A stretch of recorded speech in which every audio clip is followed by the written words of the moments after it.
what we've done recently, I have a justice class called Gospel Justice that I teach here every Thursday night. And we've experimented with combining it with the Occupy classes for the last few weeks. And I taught one class on, it was called The Industrial Origins of the Financial Crisis in December.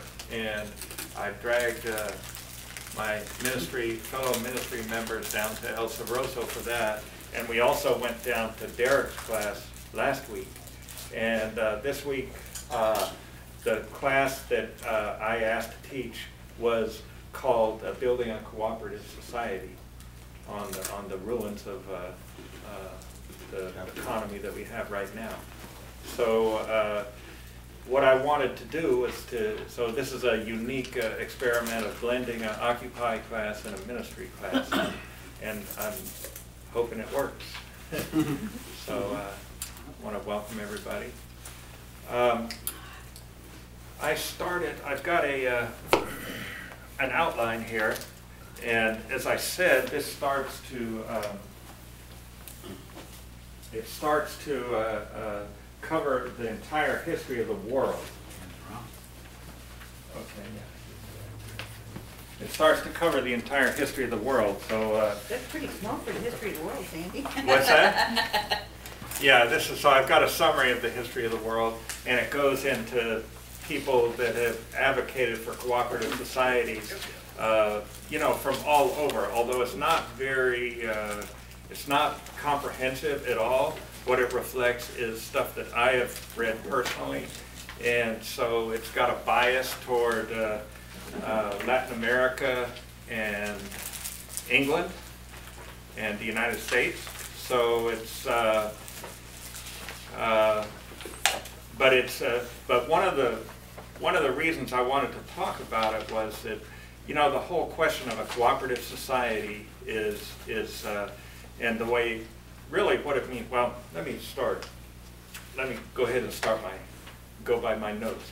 Basically, the class that we had that I led back in December, and actually in a way the one that Derek led last week, all have led to the conclusion that our society is broken and our economic system is broken at one level or another. I think people are rightly worried that it can get a lot worse, but it's really broken already because we have, I put this thing down of 14 million unemployed, but Derek had a much better figure last week, and I can't remember exactly what it was. I think it's 53% of all people are not working. 53 are not working full-time jobs. 53% of all people in society. I saw something in a DVD today called Inside Job. When you consider Europe and the rest of the world, there's only like 50 million plus. Unemployed. Yeah. Yeah. Right. Yeah, and feel free to break in if you have questions or you disagree or or you want to argue. I always lecture to kids from Bellarmine, and I ask them to argue, and I always get in trouble because they get a little bit too feisty with me. Capitalism, and if we understand that capitalism as a system is broken, it's important to understand how it works and what a definition is. And one of the definitions which I've understood is that capitalism is a form of commodity production where labor power is bought and sold in the marketplace. It has to do with the hiring and firing of labor power in the marketplace. And that is the way, that's the basis of the way a capitalist system works, because of previous systems of exploitation, including out-and-out slavery or out-and-out serfdom, were very different. They were based on a very different situation. So what's going on right now is, and the reason, and this is some of the discussions that we've had both in our ministry and in these other classes, is that there's an antagonism between this automated system of production that we've arrived at through the improvement of technology and the capitalist relations of production. And very specifically, what that has to do with is when you have a need for fewer and fewer workers, then commodities can't circulate anymore because the people don't have enough money to buy the commodities. So the old ways of circulating commodities have created this mess that we're in right now, where the economy just can't grow. And it's obviously a lot more complicated than that, but that's at the foundation of the. Okay, all right. I don't know, does that mean somebody came in downstairs? Come here, get over here. Don't be nervous. I guess there's a lot of strangers around, so she's. Back up, I said. Move back.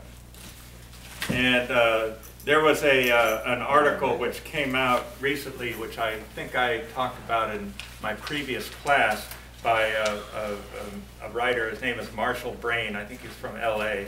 And he's projected that we can lose 50 million jobs in the next, to robots in the next 40 years or so. And he says it's possibly by 2050, over half the jobs in the United States will be held by robots. So it's obvious that our system is breaking down, that commodities can't circulate in a situation where nobody's working. And he actually draws a projection that the result of that is going to be people living in what he calls welfare hotels, or just, massive homelessness. And it actually can be a lot worse if you look at history and read history. There's all kinds of very difficult scenarios that can play out when people don't need people. And one of them, I read, somebody pointed out to me this thing called, it's called Georgia Guidestones. I don't know if anybody else has ever heard of them, but there are these bizarre stones that appeared in Georgia sometime, I think back in the 70s or 80s, and they have inscriptions on them and principles on them. And their most fundamental principle is that they want to see the world's population reduced to 500 million people. Is that a rune stone? What's that? I think they're called rune stones. They're guide stones, they're mine. It's guide stones, but I put the, if you want to look at it, I've got the, and along with some other kind of right-wing theories that are connected with it on this website. But the key thing is the idea of reducing population from 6 billion to 500 million, which is a very scary proposition. In fact, they even use the word culling. Culling. Yeah, I know what culling is. Hello?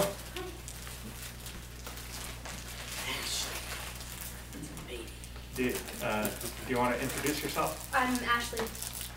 All right, I've got a. Yeah, we have Thank you.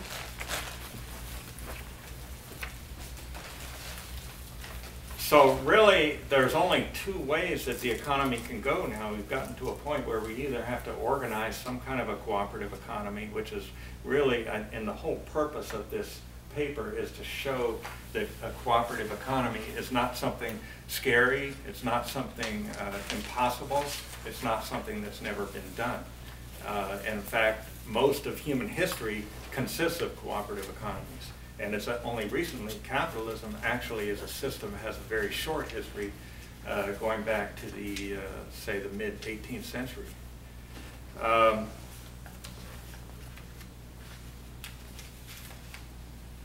And one of the reasons why we can't have a good discussion about cooperative society is because of the history of McCarthyism. McCarthyism has stifled our ability to have a really good discussion of alternatives to the capitalist system for about 60 years, and it's prevented us from seeing it as a viable alternative. And I think it's important when we talk about a cooperative economy or communism that we're talking about the pure form. And one of the things about McCarthyism is that it confuses the 19th, 20th century Marxist communist movement, which was a political movement, with communism as an economic system. Communism as an economic system, and I even put the dictionary definition down here, it's, quote, a system in which goods are owned in common and are available to all as needed. It's actually a very simple concept. It's a little complicated to do sometimes, and it's a battle to make it happen. But and whereas the Marxist movement was a very particular historic movement in the 19th and 20th century. Critics say that the failure of the Soviet Union was a failure of communism. It was not a failure of communism for a couple of reasons. One, again, communism, that was a political movement and a political entity, and the system that it set up was actually what's called socialism, which is kind of a transitional form. And they never had the abundance that was really necessary to make a true communist system possible. And actually, you know, and given its limitations, the Soviet Union doesn't get credit for a lot of the good things that it did do, which is that it defeated, played the major role in defeating Hitler in World War II. It survived in spite of the Cold War, and it also, you know, completely industrialized the Soviet Union. And actually, a lot of that is highlighted by some information I don't know if people have read Naomi Klein's book. It's called Shock Doctrine. But after the fall of the Soviet Union, the poverty level in Russia went, in about 7 or 8 years, it went from 2 million to 74 million. So there was, you know, major economic dislocations. So there were some major accomplishments in the Soviet Union. And also it inspired a lot of Western movements for trade unions. And in a way, I'm speaking specifically about America here, North America. It inspired the civil rights movement, and it inspired the women's movement and the right to vote. It was after the Soviet Union implemented the right to vote in 1917. It was after that that all the Western countries followed suit really quickly. So a cooperative economy today is not a matter of ideology. It's not a Marxist thing. It's a practical solution to practical problems. Our economy is not working anymore, and we have to figure out a way to make it work. And so understanding that, what I've done is I've tried to go through a bunch of historical examples of cooperative economies and people that advocated cooperative economies, just to give you an idea of the broad ideological viewpoints that are involved. And mostly they're actually religious. Some of the stuff that we've studied in our ministry is the book of Leviticus, where they talk about the Jubilee. And one of the concepts in there is this quotation, which I put in there from Leviticus chapter 25. The land must not be sold permanently, because the land is mine. This is God speaking. And you are but aliens and my tenants throughout the country that you held in possession. You must provide for redemption of the land. And by that, they mean that property ownership is not something that is absolute, and it's not something that, and in fact, it's subject to God's other laws. God has a lot of laws, if you read the Bible, about justice, distribution of wealth, fair distribution of wealth, treatment of widows and orphans. It actually prohibits collecting interest from poor people. It's a straight up ban on that, which is one of the concerns of the Occupy movement. So these are ancient religious principles that go back for actually thousands of years, and are being just torn up by our modern system of credit cards.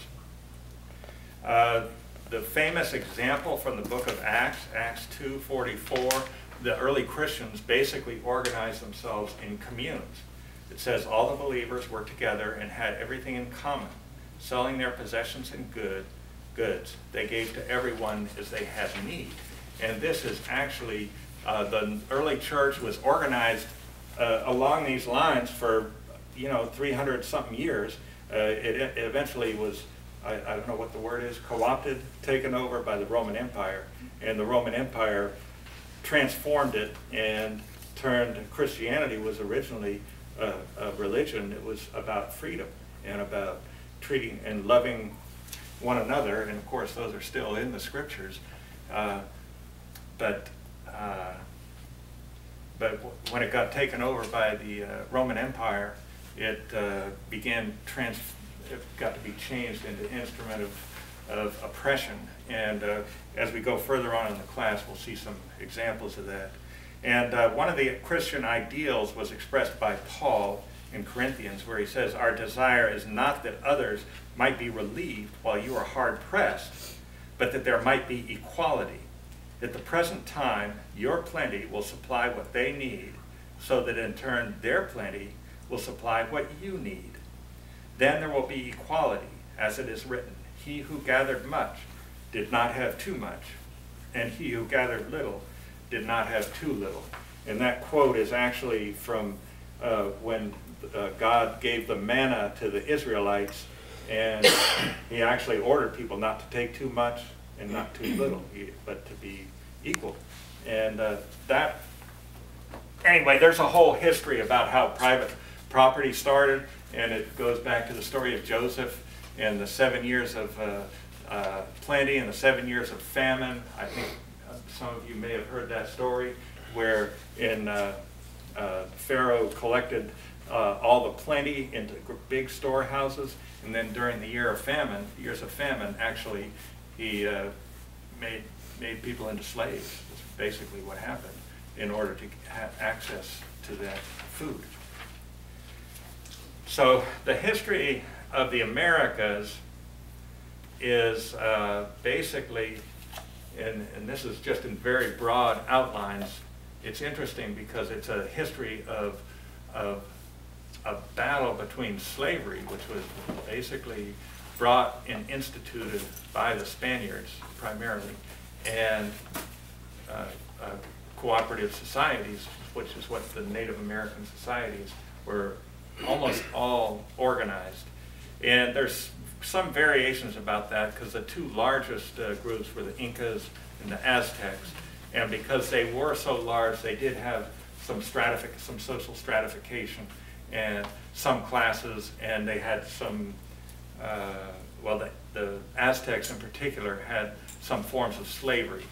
I'm not an expert on this. I've read some of the, some of the survey books on it, so I don't have a real expertness on it other than what's in the quotations which I put in here. The Incas were more egalitarian, although they still had different ruling strata and different political power. But neither one of them had any developed system of private property. They were basically believed in collective ownership. But because of the stratification, certain sectors of society controlled how that collective ownership worked. And actually, both of them were relatively, especially the Incas, from what I read, there was they were, I don't know what the word is, wealthy, because wealthy doesn't compute in our modern terms, but in terms of society, people had enough. People were sufficient. People were not dying of hunger. And in fact, they had, storehouses where they saved enough food, and people were always well fed.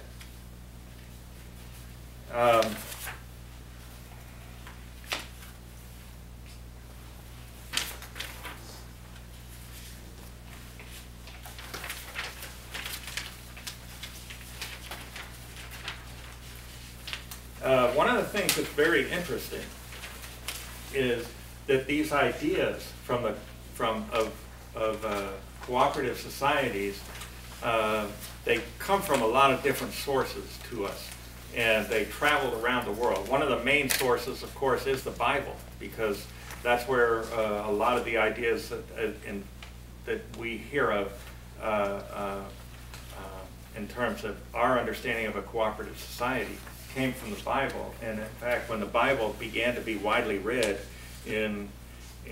after the Gutenberg Bible came out in Germany, the Reformation came right after that, and they actually had people who said we need equal distribution of wealth. And also it led to the King James Version was printed in 1620 in England, and 20 years later, they were the revolution against the king. The King of England was the first king overthrown in all of Europe. And it's not an accident that it followed the publication of the Bible and the egalitarian ideas that are in the Bible. But there were other methods as well, and one of them was the influence that the Native American societies had on the Europeans that watched them and that saw them. And one of the best examples is this book of Utopia, which was written by Thomas More in 1516. And it was written in response to the reports that he got from the New World and how the New World was organized. And it's interesting because it's basically a model for a cooperative society. And he wrote it in such a way that back in those days, if you didn't say the right thing exactly, you end up getting your head cut off. So he wrote it as a fictional, a story of a fictional traveler who about a fictional, it was actually a fictional place. The actual utopia didn't actually exist.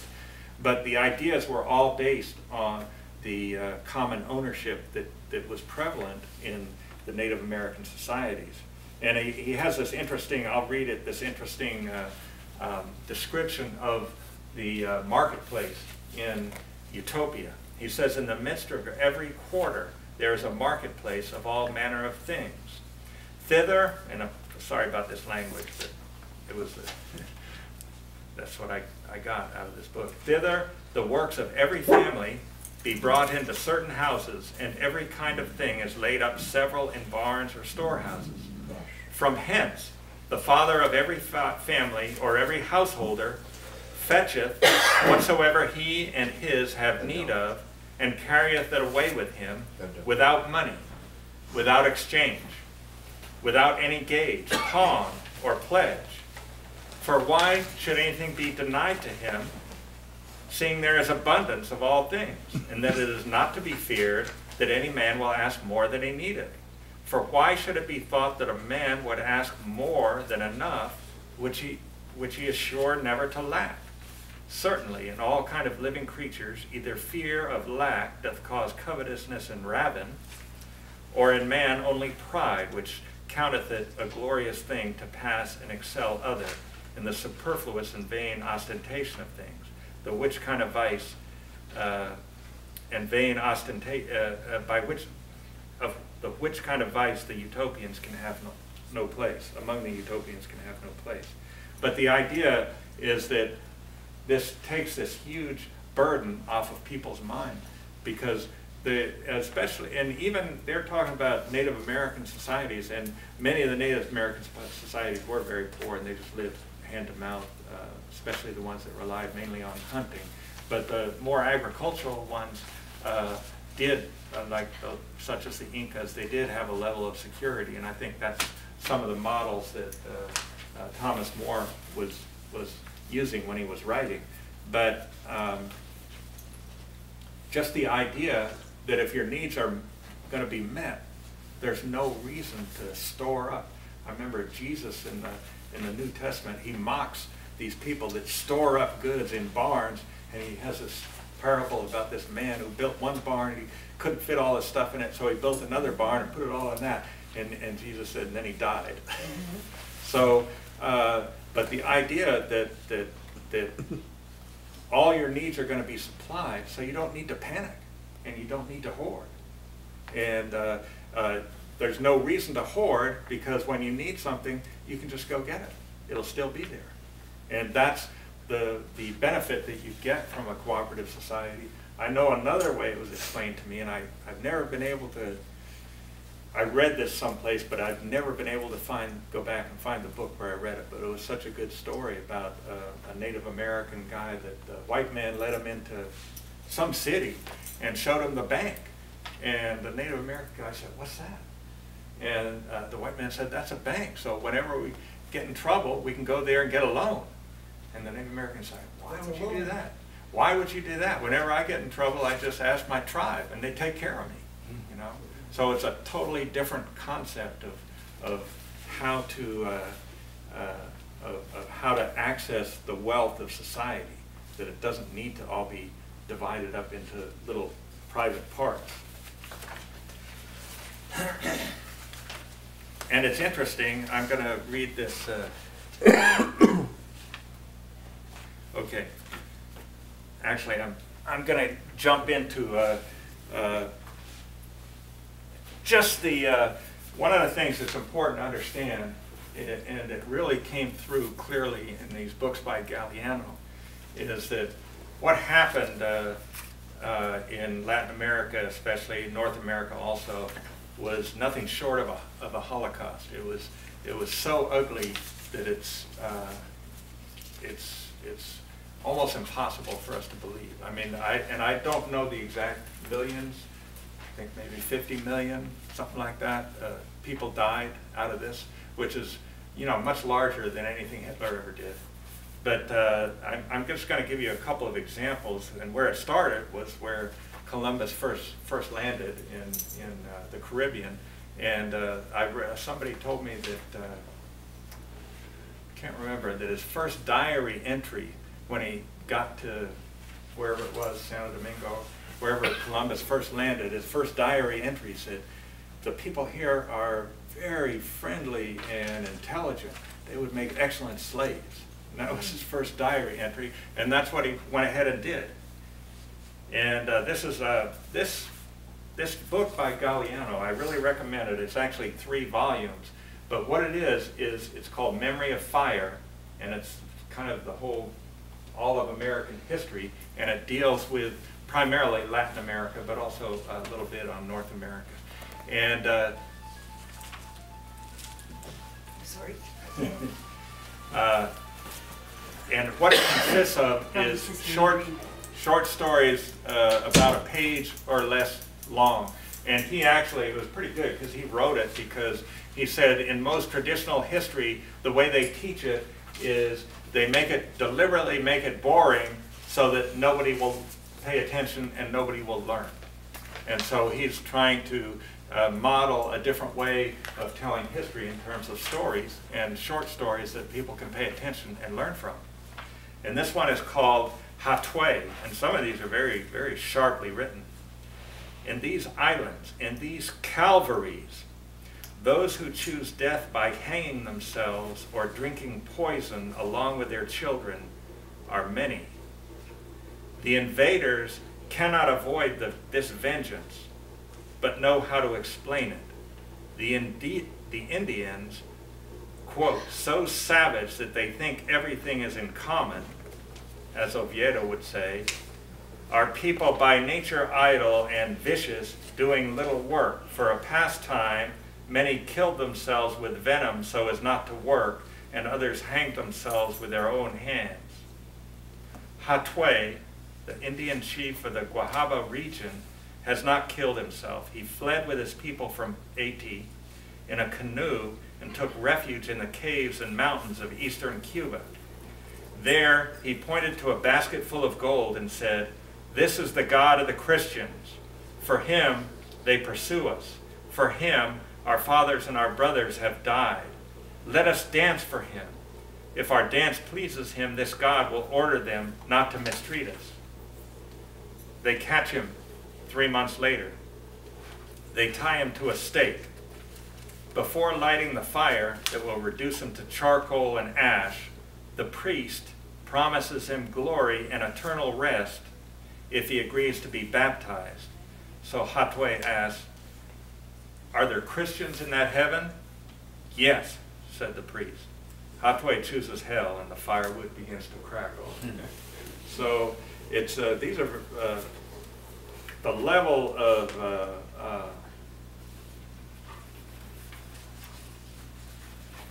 atrocity is unbelievable. And this is another story. This is from Potosi, which was the major silver mine. It's in, I think, what's modern day Bolivia, and it's all been mined out now. But it was a center of slavery for all of Latin America, and the Spanish just used it to build up their silver supply.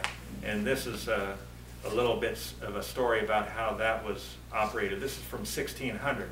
said caravans of llamas and mules carried to the port of Arica the silver that the Potosí mountain bleeds from each of its mouths. At the end of a long voyage, the ingots arrive in Europe to finance war, peace, and progress there.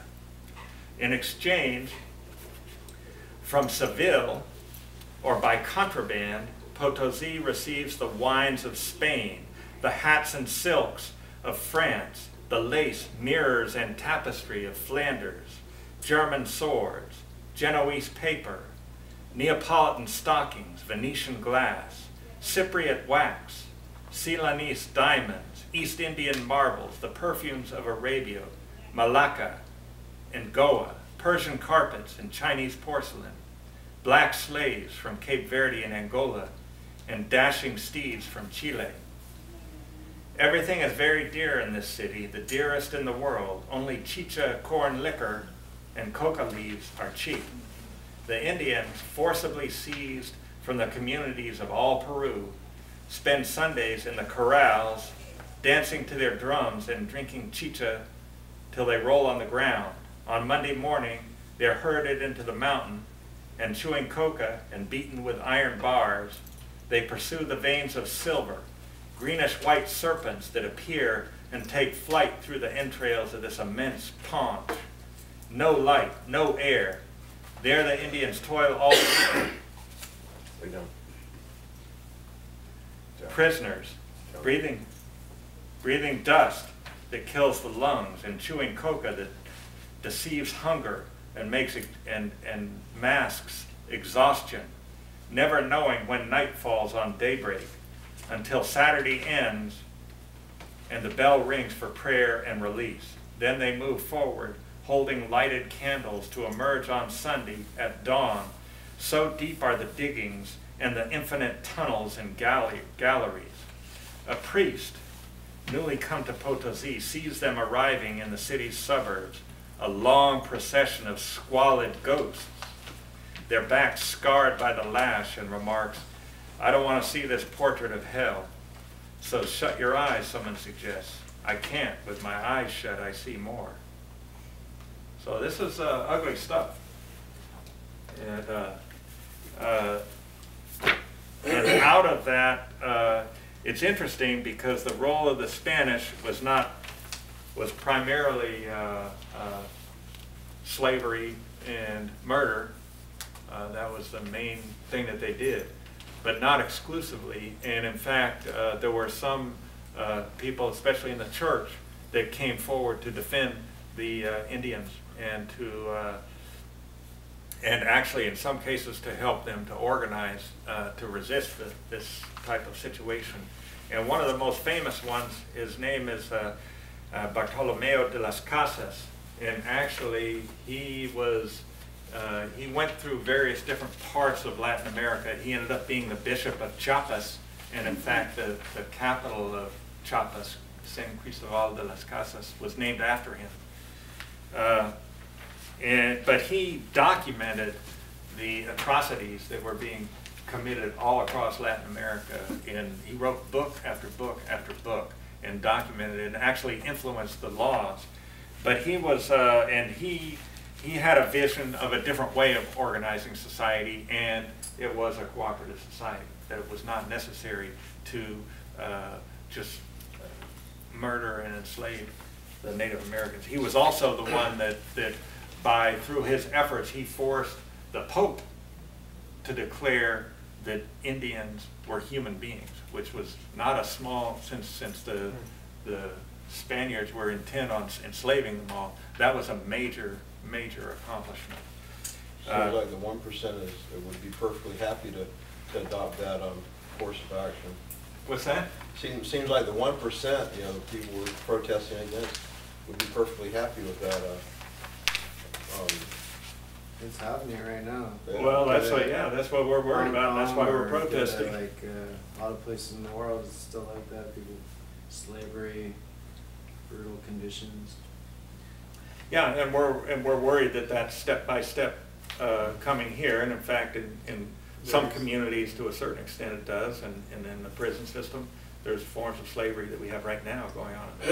There's still slavery occasionally in our agriculture system in America. Right. It's illegal, and when it's documented, it's shut down, but perhaps. Yeah, Steve and I were in Kentucky. We heard a woman from Mississippi who came and gave a presentation on human slavery in Mississippi. It's still going on. Yeah. You know, and, Yeah. I almost want to say, if you work for a minimum wage and you can't live and you have to do all kinds of things that exist where the company you work for is multi-millionaire investors, it's still slavery. You know, there's a big difference to me between being allowed to leave Yeah. and not being allowed to Yeah, I leave. know So the- like if you're like a company store situation where you owe them and you're not allowed to leave because you owe them, because you have to pay them for whatever in order to work, then I can see that considering that slavery. But like I'm talking about, I mean, if you're minimum wage and you're barely scraping by, I'm not saying that's good, but I'm saying it's a different level of that than slavery. Yeah. I'm saying there's like different levels of slavery, but you can be in economic slavery too. Yeah. Especially if there's going to be Right. less and less jobs and more. Yeah. well, There's some no people jobs. call that wage slavery. So it's a different Yeah, wage slavery, that's where- different concept, but it's I don't know. also oppression. A lot of people died in wage slavery, worked themselves to death in unsafe Sure. conditions just as much as, and oftentimes if somebody owns an actual slave, they actually are invested in their survival, whereas if somebody's just a wage slave, they can kill, they can run them to death and hire somebody. A lot of the early industries in America, people had a life expectancy of 15 years working and then Right. hire somebody else. Well, there's another book that's one of the most brutal books I've ever read. It's called Slavery by Another Name, and it's actually the history of convict labor in the South. And it's very ugly because they had prisons there where the survival, well, the death rate was 25%, 25% a year. Some of them were even higher. And they were used by some of the largest corporations. U.S. Steel actually ran slave operations in Birmingham, in the mines in Birmingham for a while. But anyway, Las Casas, if you want, I can read a poem about him. I don't want to do all the talking, so if you want, he was just one of the most powerful figures of early American history, and he inspired Latin Americans ever since. Now, he was not perfect. If you read this Galeano book, he actually suggested, we got to do something about ending this slavery of these Indians. What about Africans? He said. Wrong answer. Wrong Yeah, answer. wrong answer. But in the main, his whole thrust was for liberation and against slavery. And this is a poem that was written by Pablo Neruda, who was a 20th century poet. Some people call him the greatest poet of the 20th century. And it's a good one because it talks about just how he was an activist also, as a poet activist in the 20th century. And he was interested in union issues and justice issues in Chile and all of Latin America. And he talks about the impact which Las Casas had on him, which was very powerful. He said, on the way home from the Union at night, exhausted in the cold May fog, in the grinding daily struggle, winter rain dripping from the eaves, the dull throb of constant suffering, one thinks about this massed resurrection, astute, corrupt of the enslaver, of enslavement, and when grief climbs up to the lock to enter with you, an ancient light shines forth, smooth and hard as metal, like a buried star. Father Bartolome, thank you for this gift from a bleak midnight. Thank you for your thread, was invincible. It could have been crushed to death, devoured by the dog's angry jaws. It could have remained in the ashes of the burned house. It could have been cut by the countless assassins' cold blades, or hatred administered with smiles, the betrayal of the following crusade, the lie heaved at the window. The crystalline thread could have died, the irreducible transparency, transformed into action, into the combatant, and plunging cascades steel. Mankind has given few lives like yours, few shades in the tree like your shade. All the continents live coals, repair to it. All the raised conditions, the wound of the mutilated, the exterminated villages, everything is reborn under your shade. From the limits of agony, you engender hope. Father, it was fortunate for mankind that you arrived on the plantation, that you bit into crime's black grains, drank the daily cup of wrath. Naked mortal, who put you between the Fury's teeth? How did the eyes of another metal see the light when you were born? How are ferments crossed in the hidden human flower to knead your immutable kernel into the world's bread? You were reality amid bloodthirsty phantoms. You were the eternity of tenderness over the tempest of punishment. From combat to combat, your hope was transformed into precise tools. Solitary struggle branched fruitless tears, formed a party. Piety was useless. When you showed your columns, your protective nave, your blessed hand, your mantle, the enemy trampled the tears and crushed the lily's color. Piety, lofty and empty like an abandoned cathedral, was useless. It was your invincible decision, active resistance, an armed heart. Reason was your titanic material, organic flower, your structure.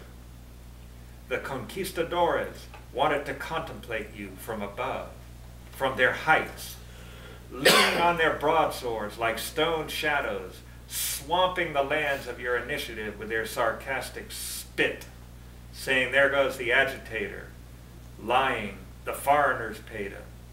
He has no homeland. He's a traitor. But your prayer was no fragile minute, transient guideline, travel clock. Your wood was an assailed forest, iron in its natural stock, hidden from all light by the flowery land, and furthermore, it was deeper. In the unity of time, in the course of your lifetime, your outstretched hand was a zodiacal star, a sign of the people. Today, Father, enter this house with me. I'll show you the letters, the torment of my people, of persecuted mankind. I'll show you the ancient sorrows. And to keep me from falling, to help me plant my feet firmly on the ground, to continue fighting, bequeath to my heart the errant wine and implacable bread of your sweetness. Does that, but it's just the sense that reading about these people, you know, that were fighting for justice. This guy was 500 years, almost 450, 500 years ago. A lot of passion. Yeah, yeah, and this guy was writing from about 50 years ago or 60 years ago, but these things come alive, and these examples of people come alive. There's another example in here of a person named, he was the Bishop of Chiapas. This is someone who was the Bishop of Michoacan. His name was Vasco de Quiroga, and this was from 1560. It said, primitive Christianity, primitive communism. The Bishop of Michoacan draws up ordinances for his evangelical communities. He was inspired in founding them by Utopia of Thomas More, by the biblical prophets, and by the ancient traditions of America's Indians. The communities created by Vasco de Quiroga, where no one is master of anyone or anything, and neither hunger nor money is known, will not multiply throughout Mexico as he wished. The Council of the Indies will never take the foolish bishop's project seriously, nor even glance at the books he obstinately recommends. but here utopia has returned to America where it originated. Thomas More's chimera has been incarnated in the small communal world of Michoacan, and in times to come the Indians here will remember Vasco de Quiroga as their own, the dreamer who riveted his eyes on the hallucination to see beyond the time of infamy. So again, that's kind of why I'm saying it, with this whole period of time was a battle between this vision of slavery and the vision of a cooperative society. And it was actually one of the most successful examples of it during this period was in Paraguay, where the Jesuits worked with the Guarani Indians to build a whole series of missions, which were all organized along communist principles.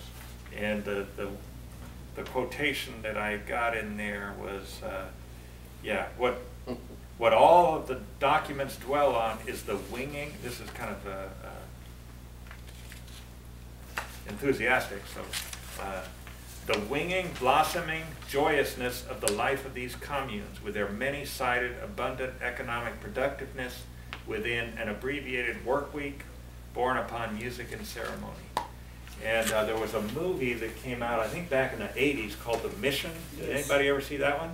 Mm-hmm. Yeah, and that's the story of these. And they were destroyed. Ultimately, this was allowed, it was allowed to happen because there was no gold in Paraguay.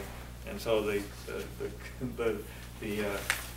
government didn't care, the Spanish government didn't care what they did. So go ahead, build your paradise. So they did, and it was a very, just a beautiful society.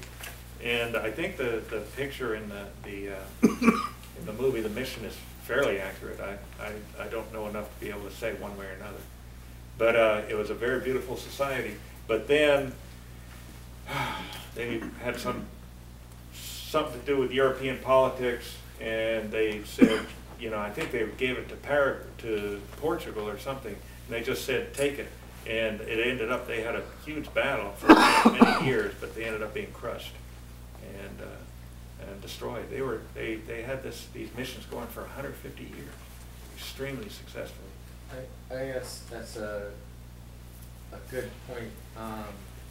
Like, so they had this great society and it was crushed by an outside force. I mean, so I'm sort of wondering what you're getting at. I mean, I think everyone in this room and most people outside of the room think slavery is bad. And probably most people outside of this room, and I don't know about inside this room, don't like the idea of living in a commune society. Like, I think that personally, in terms of how it could work, I think it could only work on a really small scale. Like, I personally don't see how it could work on a large scale. But in terms of it working on a small scale, I think it only works on a small scale within a larger non-commune society that allows it to exist. Like, I don't, so I'm just wondering, you know, you're telling all these things from like a long time ago to not so long time ago. Where are you going to go to, like where we're at now, or in terms of like how you want to go to, like if you're talking about post-capitalism, communism, like I'm just wondering if you're going to go anywhere towards that. Well, yeah, I think we need to go there, but the big question, of course, is how. That's the big question. Okay. And and if you came, I'm giving you background. I didn't come here to give answers. Oh, okay. The answer is something that has to be decided by people. But what I do want to do is dispel or argue against all of the arguments against a cooperative society, which are those are, like you said, they're prevalent in our society. Most people in our society don't believe in a cooperative society. They believe in I don't believe one could work on a large scale. What's that? I personally don't believe one could work on a large scale. I would like to be. What would get in the way of it?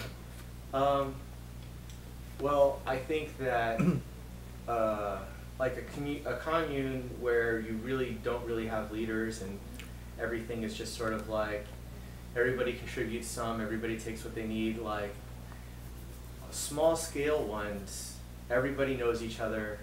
You typically, you start one, you seek it. And so like, in terms of a large scale, when you start dealing with strangers, with people you don't know, you start to lose trust. And so like with the small amount of people, you can know everyone and trust everyone. When you have a larger people, I think that we inherently lose trust. And so without trust, you can't have the system seems to be built on trust, because why would someone take more than they need? You know, like that whole thing. But you're just trusting everyone to do their fair share and to do what's right. And so, you know, in a larger scale, a society that's built largely on trust, with no real rules. Yeah. I'm sure they have rules. I don't think there's anything within communistic principles that precludes rules. I think they're unrelated questions.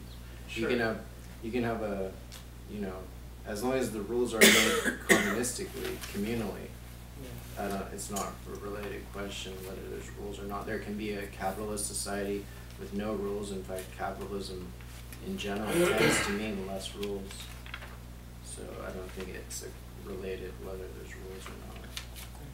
I think that you're talking about is a value system also. So in your view, it wouldn't work because you'd have to know the person in order to trust them.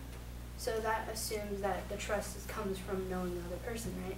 Well, what if potentially we had a society where we just value people in general? Yeah. And so you don't need to actually know that person or have experiences with that person in order to build trust with them. You know? Yeah, I just don't see that happening on a large scale. I think that it's a beautiful idea. I just don't think it's realistic, I guess. But what about the ideas, like we're in an ecological crisis, so it's also not about capitalism. There's also a question of shared resources that may become very immediate. And at some point, in order to, if we maybe just instead of always thinking in terms of communes, we also think of commons and how we come together to manage the commons.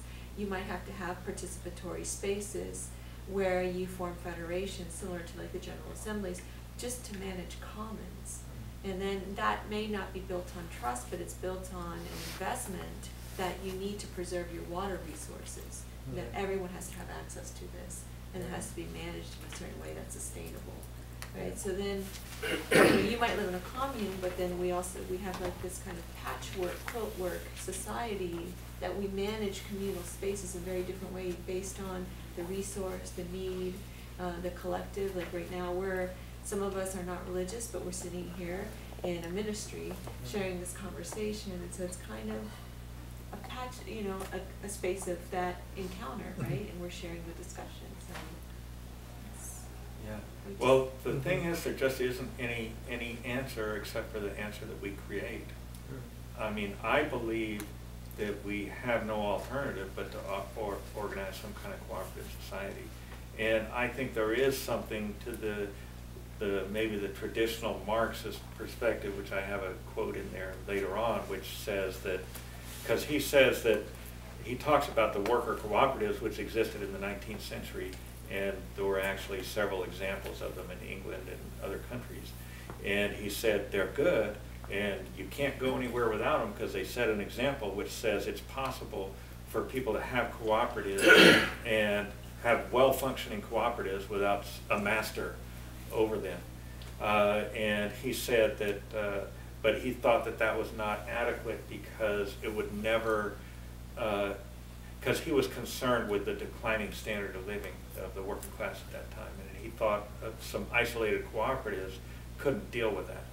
And one thing which I'm concerned about in America is the declining standard of living. I think we're entering a period where people are just not going to be able to survive. And I think low-level cooperatives is absolutely essential to survival because people are going to have to survive. Thomas has talked about gardens and things like that. We're going to have to do all of the above, all of those things. But we're also dealing with a very ugly government. And in some ways, And worse. the government wants to kill us. There's people in the government that want to kill us. That they don't want to have, I mean, just like they crushed the Jesuits because of political dealings in Europe, they came in and just crushed them. And that was not that small either. That was 150,000. Aren't there still Jesuits? Yeah, but that particular movement, they were suppressed for a long time, and then I guess they were resurrected later. Yeah, there still are Jesuits, but that particular movement was crushed, and the Jesuits were all banished to someplace at that time back in the 70s. Has anyone here heard of Free Cycle? Yeah. It's a community across the whole country where you go on and when you're done with something like a baby chair or whatever, you put it on there, and if you need something, you'll get it. And that's a form of a cooperative right now. And I'd also like to throw out there that, oh, sorry to interrupt, go ahead. And the other thing about what I've been doing a lot of research on for the last 5 years is sustainable living, because I believe the system's going to crash, period. You know, we're going to have water wells, photovoltaics, and gardens, and we can survive and live without anybody except ourselves. Now, there's a nonprofit organization here in San Jose that is taking people that have backyards, like say I'm an old couple and I have a backyard, and say, you can farm it for me, and then bring a family from down the street or around the block to farm that land, and then they share the food. So there's stuff going on already in community living already. Yeah. And I would like to say that you start out at the local level, you start out in the neighborhood with your little communal thing, but as we look at things that have been taken out of the commons, be it water, air, childcare, that kind of thing, and has been commodified, and we start to bring it back into the commons. We stop paying for childcare because our little group is going to take care of all the kids, and we don't have to pay somebody to come in and watch the kids. As we start to do that on a smaller level, that's where the bonds are made, the relationships are built, the concept is proven, and it just expands, it just grows. And so I don't see that there's a limit to the growth. I see that it starts local and expands, and I just don't think you can, it's never going to end up on the ballot. Do we start being communal next week? Yeah, you know, that's not going to happen. What's going to happen is it's going to be the current system will be subverted by all the people doing the communal thing, and more people say, and hey, I like that. I want to be part of that. I want to do that in my neighborhood. And more people do that, and it just grows. It just expands, and pretty soon it takes everything over. I don't see that there's a limit to it. The other thing they say is, how do you promote change? All change comes from bottom up. They say, how do you have world peace? Well, if you're at peace with yourself, and your family's at peace, and your block's at peace, and your city's at peace, and your state's at peace, and your country's at peace, then the world's at peace. So it starts at the bottom, works your way up, just like you're saying. I think actually like it's kind of a false dichotomy to look at like our society as capitalist versus, you know, communist, because I mean communist in the literal sense meaning communal ownership. We have a lot of communism in our society. We have common parks, we have a common police force, we have a common fire department. Our entire government is communist in that sense, where we communally own it.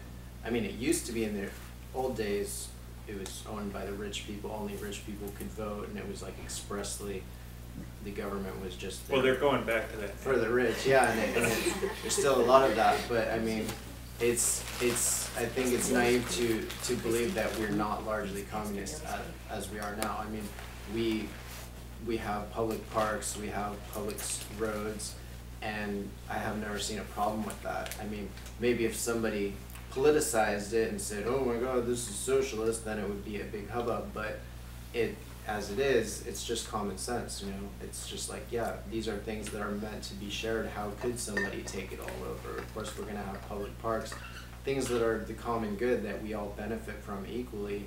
It just becomes common sense sometimes to share it, and it's not dramatic, you know, it's just the way it is. And I mean, there's been a lot of communism in our society, like this valley, for instance, started out basically, it was, you know, all farms, and basically all the farms were cooperatives. Like it was the major fruit growing center of the world pretty much, especially dried fruit, and it was all run on cooperative basis. In a limited way, the Where laborers were not the part of Valley, the. like center of San Jose, especially Campbell, like Sunsweet Prunes. When was that? That was up until the Del Monte was the last one to close. Up until the Yeah, I believe. up until probably the 30s or 40s, but it was like basically the first few generations of this area were all cooperatives. Everything was, you know, they had cooperative drying, you know, facilities, and everything was run that way. I would say yes and no, because the laborers were excluded Yeah, from the it benefits wasn't of it wasn't perfect in that sense because there were laborers. But I know that in the end, one of the main cooperatives sold its facilities to a canneries, the cannery laborers. So they sold it to the laborers. But just America in general, like in the early days, a lot of the ethic of, especially the West, was the homestead ethic, which was basically you can just come in, claim, you know, enough acres for your family.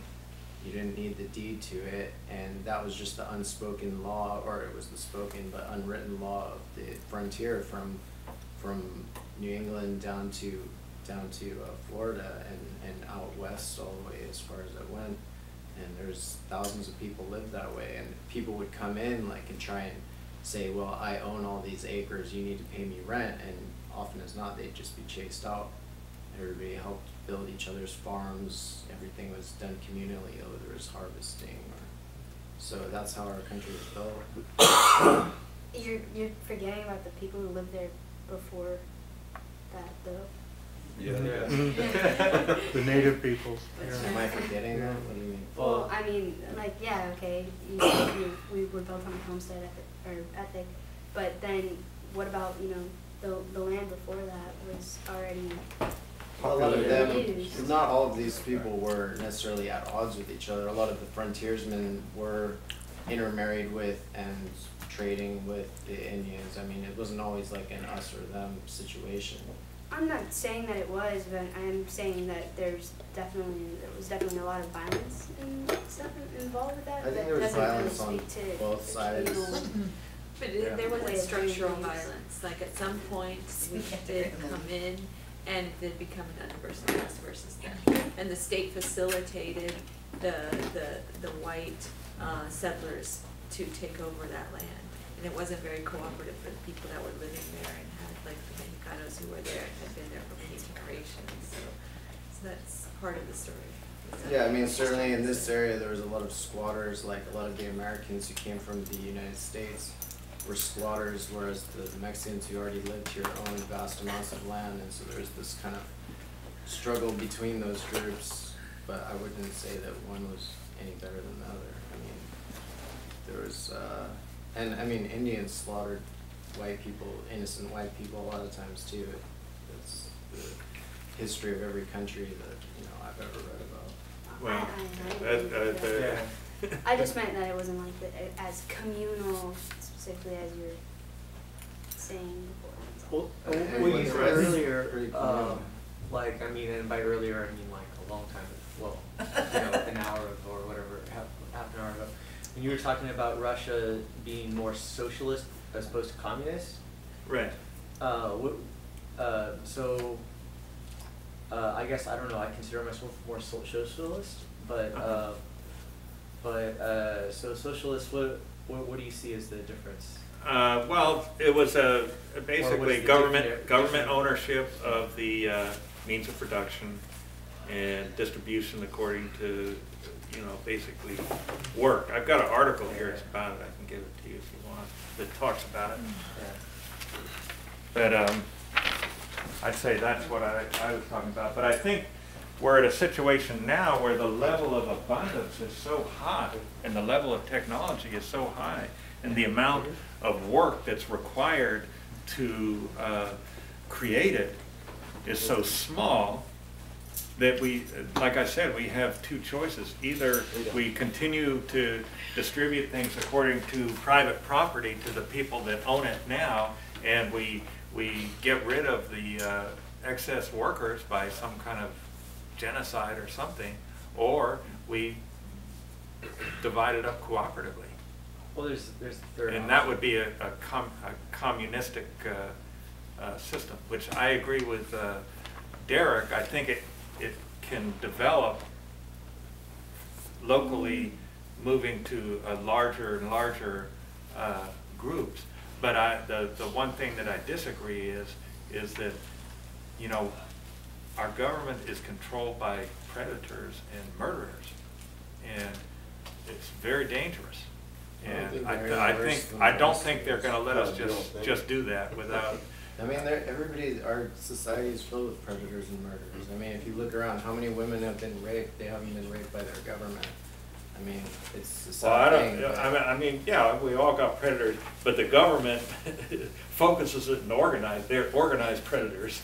But they help a lot of people too. I mean, a lot of people survive by the government. Well, I don't know what are you saying? The government is not predators, or the government is? We shouldn't worry about it.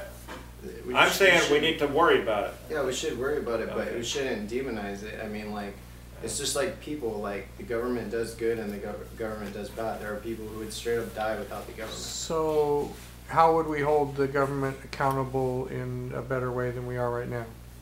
Because, yeah, the rapists, they can be taken to court, they can be put in prison, right? The people who commit crimes amongst us can be held accountable. But we have no way to hold people accountable when they commit crimes from the state or the 1%, right? No, we do. We just don't. I What? mean, people keep electing them because people are extremely apathetic. I mean, honestly, like, I could just try and bring up some of these issues to the average person, and they would just say, like, "Oh, go away! I'm watching, you know, Jersey Shore." Or something. I mean, this is reality. You know, I don't think we should be like That's not a good thing. fiddling around with chimeras or that. I mean, it's With what? I don't know. You just said chimeras? I don't know what that is. Yeah, that's. Oh, I was just quoting your poem. That just means Oh. like basically illusions. Like it's an illusion that like we're all like so good, and then it's just the government like screwing us over. Like, I mean, our society is riddled with sin and evil. Well, that's true, but I think, speaking for the Occupy movement, that we, well, I can't speak for them. Yeah. But, I won't even forget about Say, that. finally, I won't a try. leader. I won't try. Yes. That's the fastest way to get We the all speak for Let me ourselves. speak for myself. I think we're dealing with a situation. I'm not one of these people who feels that human nature is you know, I was raised as a Quaker, and the Quakers actually got started because in the same time, and I didn't get a chance to go into the English Civil War in the 1640s, which is where the Quakers came from. And that's why I have a very big affinity with that. But the Quakers fought against the Puritans because the Puritans thought that they used to preach about our sin all the time, and they just beat people up with their sin, which is, and the preachers would get up there, and the Quakers said, knock it off, you know. And the Quakers said it's actually possible to perfect human nature, and they actually have this thing where George Fox has this vision where he, the cherub that's guarding the Garden of Eden throws a sword aside, and people can march back in there, and that's kind of a vision, and that's sort of I guess that's a long way of saying that I don't think we're that evil as a species. That I think we've definitely got two sides and we can go either way. But I've always believed that the glass is half full and that we can change the world and make a better world. Otherwise, I wouldn't be an activist. Totally. Amen. And, you know, just to speak more to that, I think a lot of crime comes from people not having their needs met also. And so if you have a society where people's needs are met, then chances are that they're not going to commit as many crimes.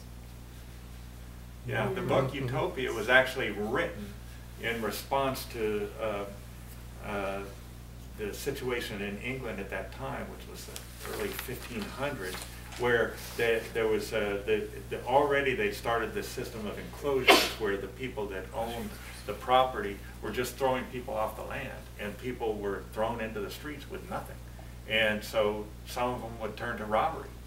Now, in a situation like that, I blame, you know, and there's our pastor likes to quote Victor Hugo, where he said that when what is it? When people are left in the darkness, crimes get committed. But don't blame the people, primarily the people who commit the crimes. Blame the people who put them into darkness. And that's what Thomas More did when he wrote this book, is that you leave people with nothing and no way to make a living, and then you wonder why they commit crimes. You know, and that's part of why he felt compelled to put out this vision of a society that was organized in a better way.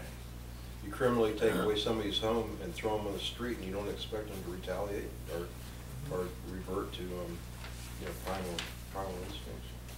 That's what the banks are doing right now. And that's assuming it had in the first place.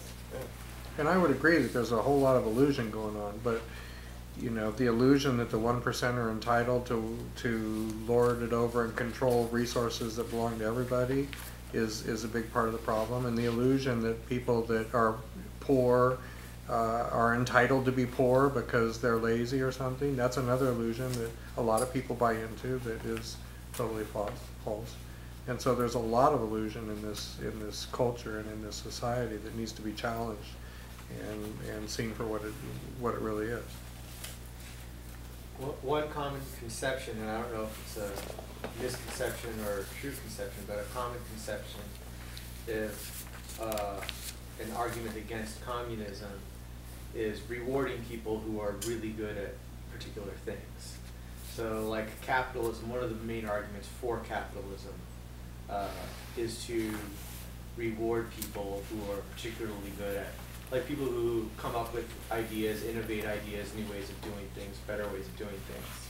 So this is an argument a lot of people express against communism.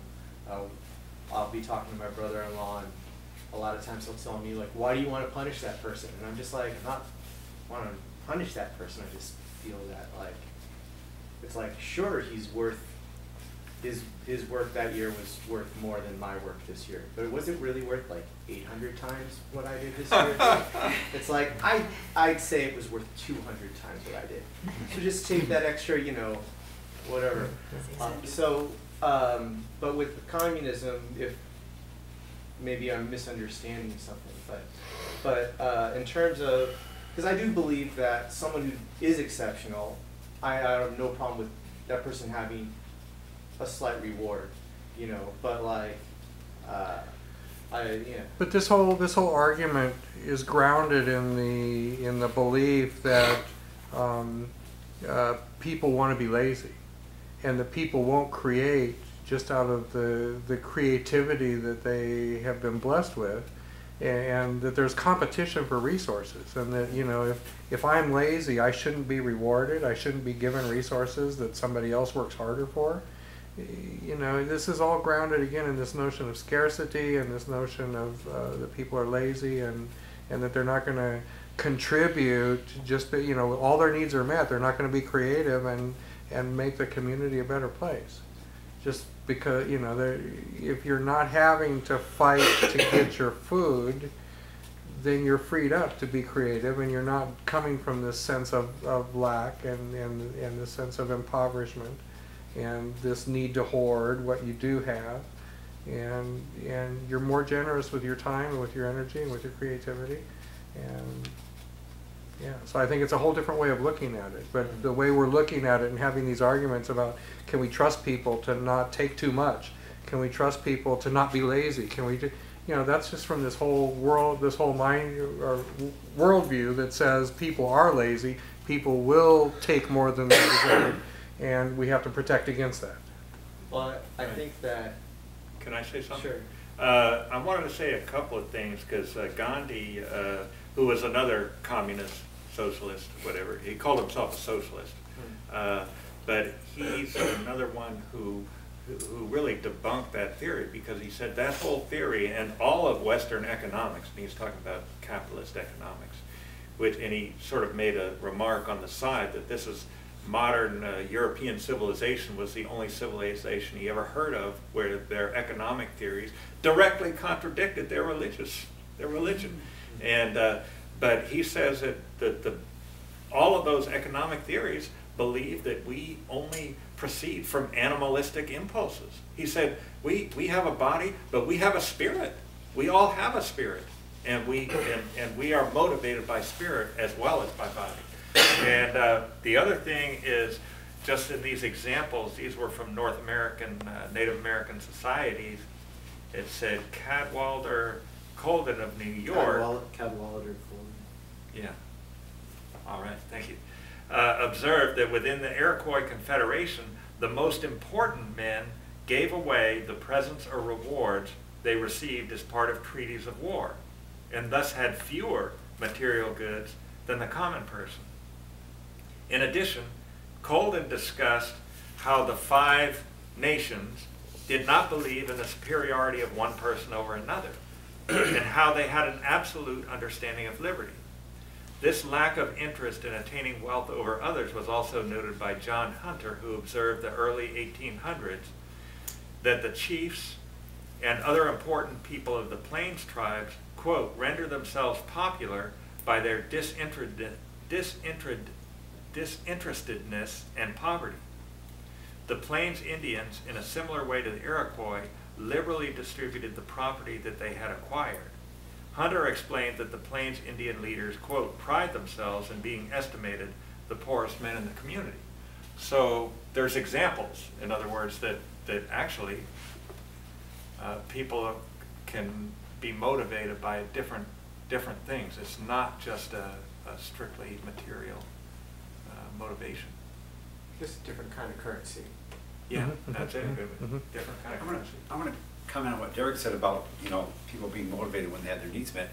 I've done some service work at like Sacred Heart for like a year and a half, and you would be surprised how many retired people that have all their needs met serve for free, because it gives them something, giving.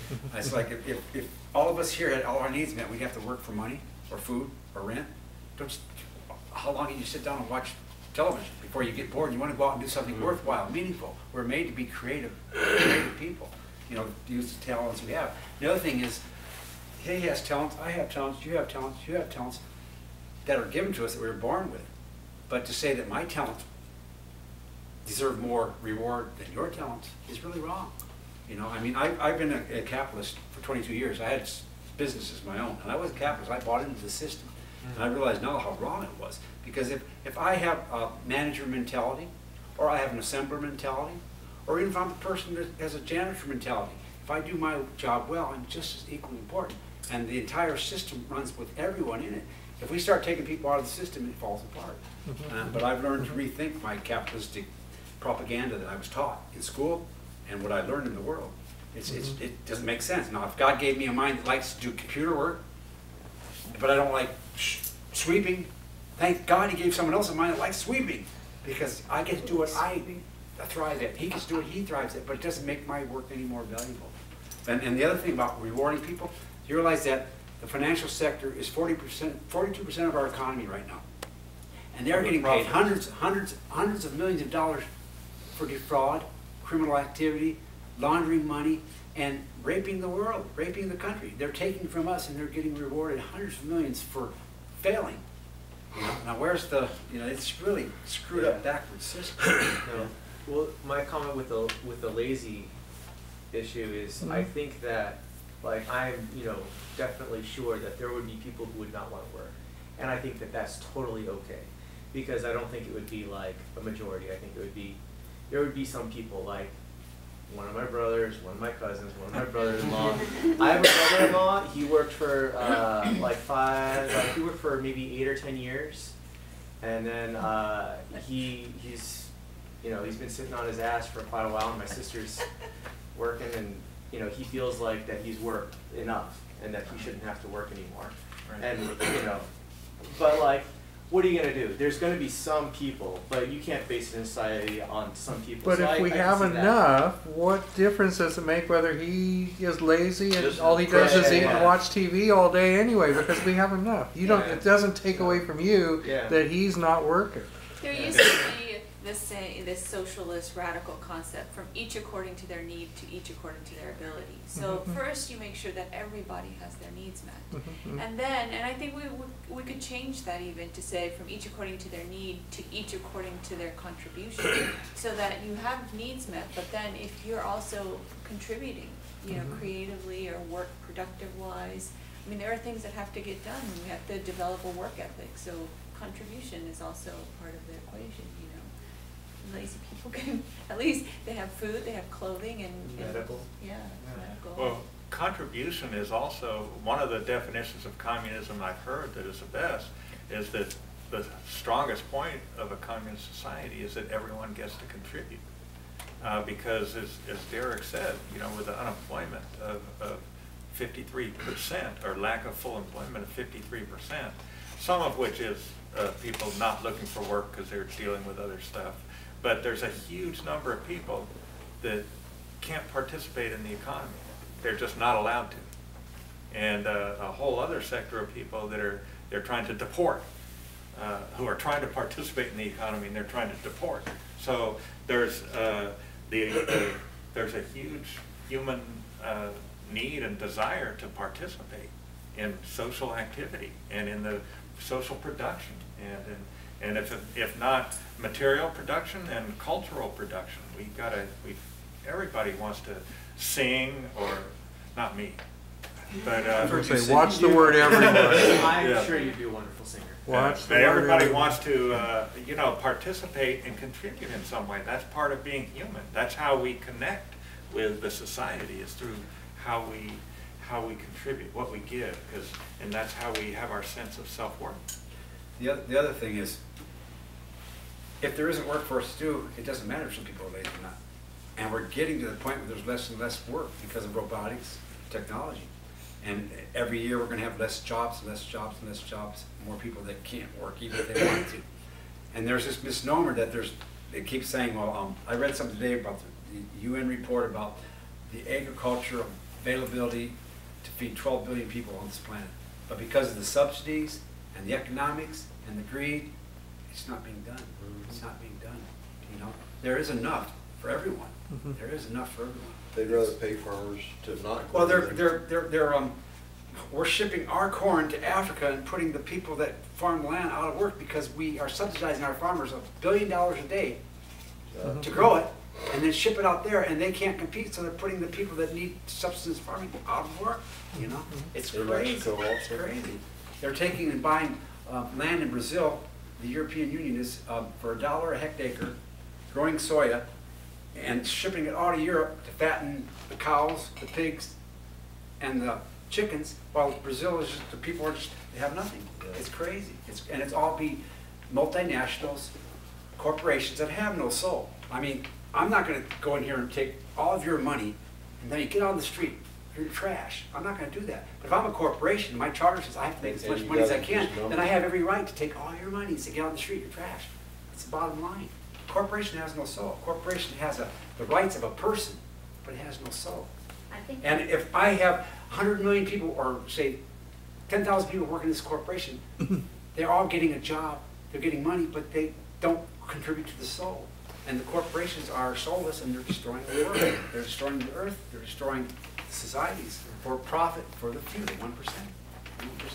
Yeah, I think again it boils down to values. We value money as a society. It's not just the corporations.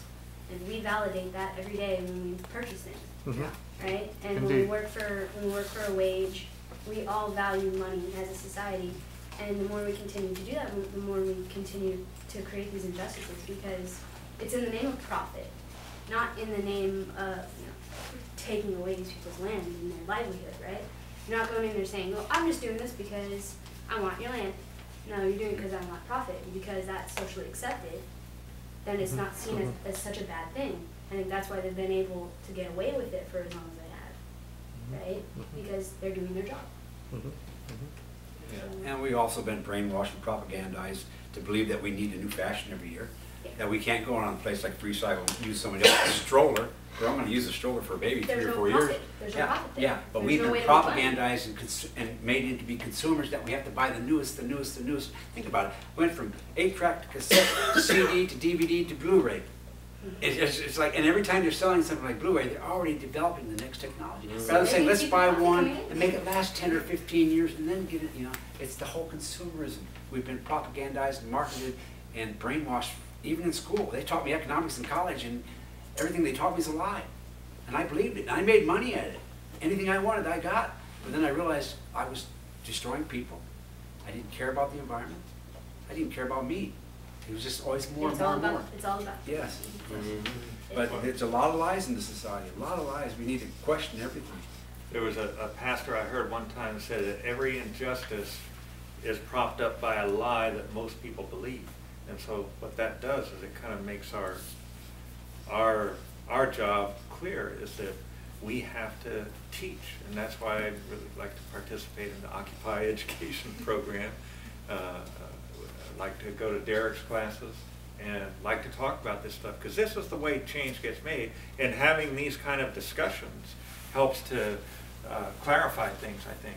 And we argue it out and fight it out, because everything that somebody's saying here is something that somebody's told them, and we all learn from the propaganda that Thomas is talking about. So we're all part of it, and we have to figure out what's real and how to wake up from it. One of the reasons I chose all these American sources is because quote-unquote communism is always seen as some kind of a bizarre European whatever, and it's actually universal, is I guess the point that I'm trying to make. And actually America, the Americas in particular, played a very important role in the development of communist thinking in Europe, based on this stuff from Thomas More. And there was a whole section, there was this group during the English Revolution in the 1640s. It was called the Diggers, and it was led by a person named Gerard Winstanley. And I've got a quote from him in here, but basically he's saying that we need to share not only the spiritual riches of the world, but also the earthly treasury, that all people have a right to do that. And he actually led people to take over areas of the commons that were not being used at that time in 1649. They called it St. George's Hill. And he led a group of people, and they were called diggers because they'd go and start planting crops on land that was not being used. It's interesting, I remember they had some examples from, I guess it was in Grapes of Wrath. I don't know if it was the movie or the book, where they went out and tried to go onto some of the farmers who came from Oklahoma that were starving, went out and tried to use some of the orchard lands to grow some crops. They all got chased off by the sheriff, you know. But that's where we're at. That's where we're at today. I feel that, like, because the radical left or whatever it is in America has disowned so much of American history. I mean, I just feel like even here, like the way when I was trying to talk about how cooperative a lot of American history was, I feel like it was shot down and said, well, oh, they were all just racist white people or whatever. But I feel like that kind of like self-hating mentality of the American left is largely responsible for the failure of progressive politics, because there is a very real history of progressive, you know, radicalism among poor people, poor Americans, going back to the 1600s. And I think like it's too fetishized to just say, oh, white people, Americans are just, you know, the history is just slavery and genocide, and to just allow, you know, that to be the whole history and not acknowledge that there were struggling people, there were servants, you know, indentured servants, there were these other people too, like the people who built the original Democratic Party, the original Republican Party, who got the Homestead Act passed, who fought the Civil War. Like, I just think that like they've allowed socialism to become like a European thing too. Like it's like, oh, it's this exotic thing to teach us, but we don't have to be taught, because we have we had all that like from day one. We had the same values from day one here. Well, we need to be retaught, because we've forgotten it. I remember Anthony the other night was saying we all have amnesia, and we tend to have a kind of a historical amnesia. And as a people, we don't know anything of our own history. You're well read, but most of us don't. The things that I've read, you know, America had just a profound impact on world history.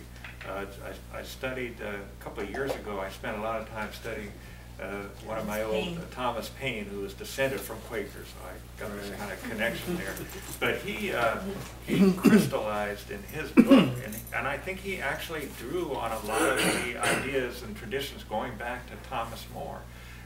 Because some of that whole idea and just his spirit of nobody's going to tell me anything, I don't need a king, you know. Yeah. And he goes back to actually some of the ideas from the diggers back in England, where they talk about you know, that the world is to be shared and the wealth of the world is to be shared. He was not directly some kind of a socialist or a communist himself, because the times weren't right for that in the situation that he was in America at that stage was not fighting for that. That wasn't on the agenda. There were a lot of socialists at that time. In 1776? Yeah, in 1776. Okay, well, I'm going back, familiar with them. it's more like I was saying, is along the frontier was where the poor people lived. Everything was very geographically stratified. Rich people all lived along the East Coast. That's right. And poor people had to live on the frontier. Yeah. And part of the reason they were put there is because when Indians did attack, they would just attack them. Right. And then sometimes there would be like cycles of retribution both ways between two oppressed and the peoples. poor people were put there because they were squeezed out of the cities by the rich.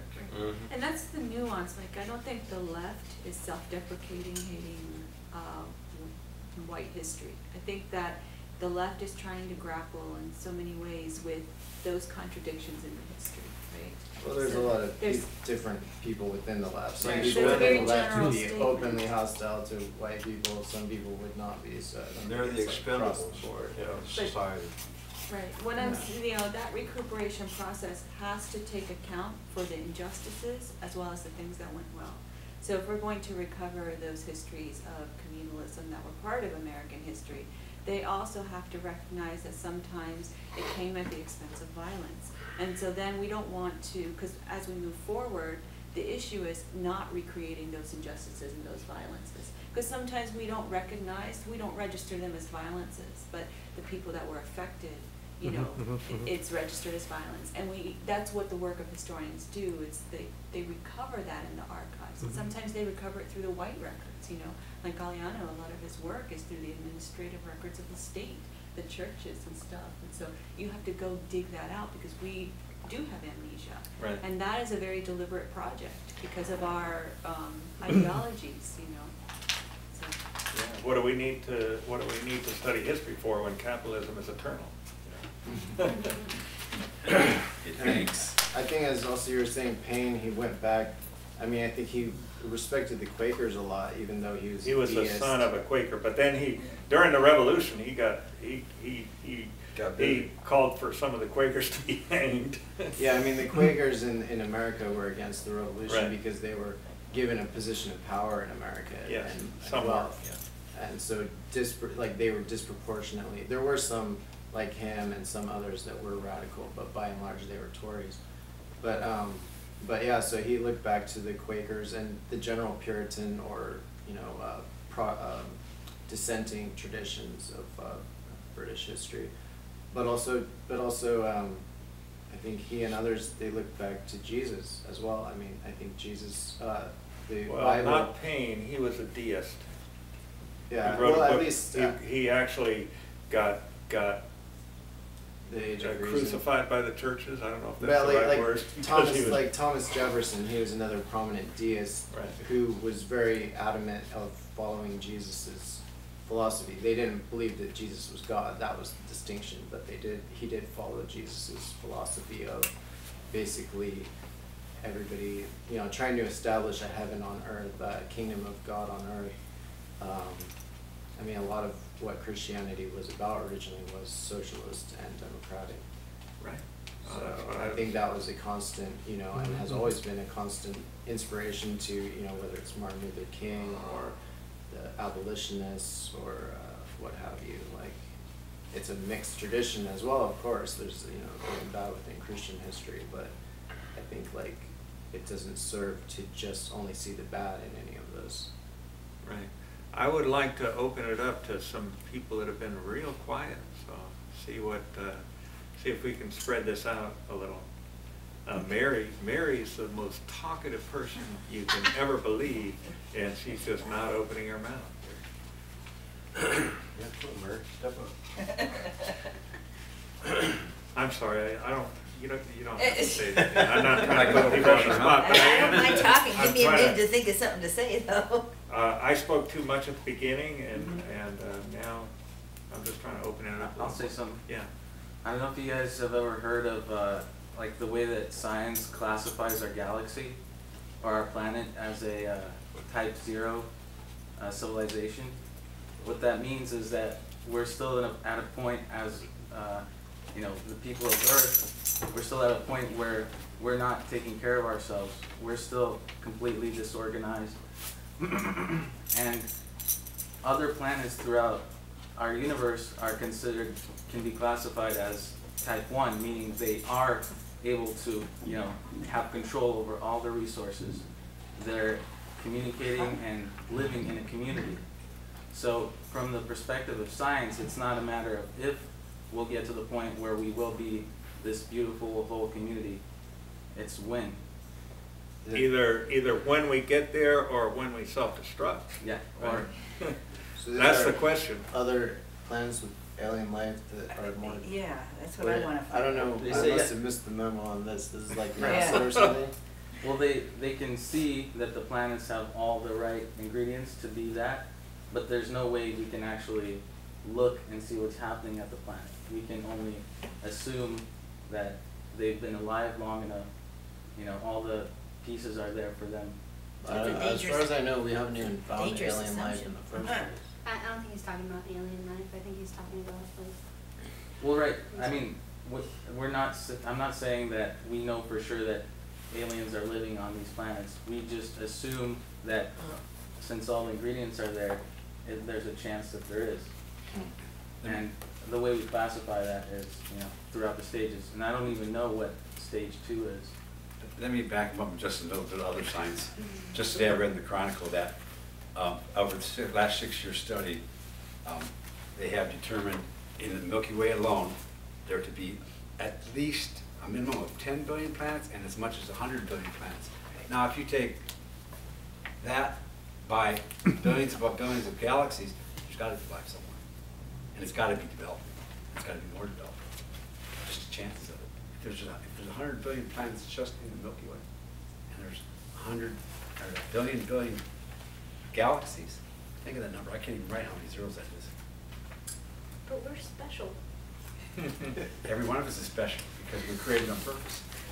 Our conscience and our soul is created by the spirit of Lightning creation. things up, that's all. They're already trying to divide up the moon, see who's going to harvest what from it. Right. Mm-hmm. I'm gonna prepare to kind of wrap this up unless there's some other quiet people that want to say something. But I want to thank everybody for coming. I do want to get a lot of you.